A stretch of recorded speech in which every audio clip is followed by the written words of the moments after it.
দেখো গাইস, অনেকদিন পর আমি একটা কই মাছ ধরে এনেছি আর কই মাছটাকে ধরে এনে এই লাল মগটার মধ্যে রেখে দিয়েছি। আর আজকে আমি এই লাল মগ থেকে কই মাছটাকে বার করে একটা বোতলে ভরতে গেলাম আর আমার সাথে যা হলো, না না তোমাদেরকে একটু প্রথম থেকে বলি, তাহলে হয়তো তোমরা সব ব্যাপারটা বুঝে যাবে। গাইস, আমার ইউটিউব চ্যানেলে অনেক দিন থেকে ব্লগ আমি আপলোড দেইনি বলে তোমরা হয়তো মনে করবে আমার ইউটিউব চ্যানেলে আর ব্লগ আপলোড হবে না। কিন্তু গাইস, তোমরা যদি এই ব্লগটাকে লাস্ট পর্যন্ত না দেখো তাহলে তোমরা কি করে বুঝবে আমার কষ্টটা। কারণ আমি যেই ফোনটায় ব্লগ করি ওই ফোনটা একদম লো কোয়ালিটি হয়ে গেছে, মানে এত আমার মোবাইলটা ল্যাগ করছে, তোমাদেরকে কি বলবো, ঠিক মতো একটা ব্লগও বানাতে পারছি না।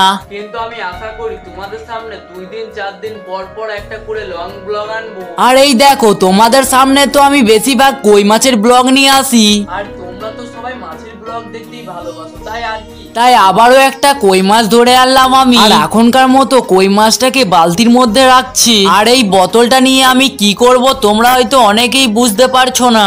হ্যাঁ গাইস, এই বোতলটার মধ্যেই আমি কই মাছটাকে রেখে দেবো। তাই আর কি, এই বোতলের মুখটিটা খুলে এই লাল মগে থাকা পানিটাকে নিয়ে বোতলের মধ্যে আস্তে আস্তে ভরে দিলাম। তারপর বালতির মধ্যে হাত রেখে কই মাছটাকে ধরে আর কই মাছটাকে বোতলে ভরতে গেলাম। আর আমার সাথে যা হলো, হ্যাঁ গাইস দেখো, বোতলের মধ্যে কই মাছের মাথাটা ঢুকে গেছে, কিন্তু কই মাছের শরীরটা বোতলের মধ্যে ঢুকতেই চাইছে না। তাই আর কি, কই মাছটাকে বের করে এই বালতির মধ্যে এখনকার মতো ছেড়ে দিলাম।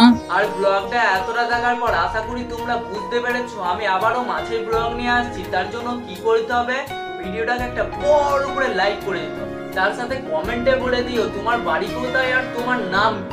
বাই।